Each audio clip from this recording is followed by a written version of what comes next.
মোৰ গুপ্তাংগ পৰ্যন্ত এবাৰ দুবাৰ নহয় ৪৫ বাৰকৈ এখন চুৰিৰে মোক সেইদিনা সি হানি খুচি মাৰিছিল। মৃত্যুক সেইদিনা মই একেবাৰে ওচৰৰ পৰা দেখা পাইছিলোঁ। সেইদিনা পুৱতি নিশা ভণ্টিৰ বিয়ালৈ বুলি অকলেই এখন অটোত গৈ আছিলোঁ। ৪৫ বাৰকৈ চুৰিৰে হানি খুচি মৰাৰ চেষ্টা চলোৱাৰ পাছতো সাহসেৰে যুঁজ দিয়া এগৰাকী যুৱতী। অটোত ভনীয়েকৰ বিয়ালৈ বুলি গৈ থকা অৱস্থাত অটো চালকজনে ভুল ৰাস্তাৰে তাইক লৈ গৈ তাইৰ ওপৰত অপকৰ্ম কৰিবলৈ জঁপিয়াই পৰে।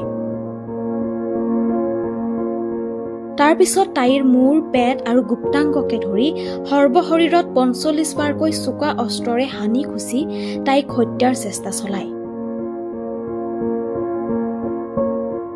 নিজান ঠাইখনত তাইক সহায় কৰিবলৈ কোনোৱেই নাছিল।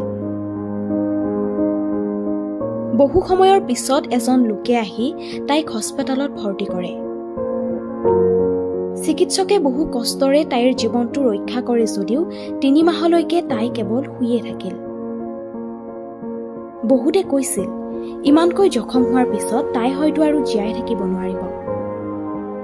কিন্তু মৃত্যুক পৰাজয় কৰি পুনৰ তাই তাইৰ ভৰিৰ ওপৰত থিয় দিয়ে। সঁচাই জীয়াই থকাৰ অদম্য হেঁপাহে মানুহক জীৱন্ত কৰি ৰাখে সকলো যুদ্ধ আৰু সংগ্ৰামৰ বাটত।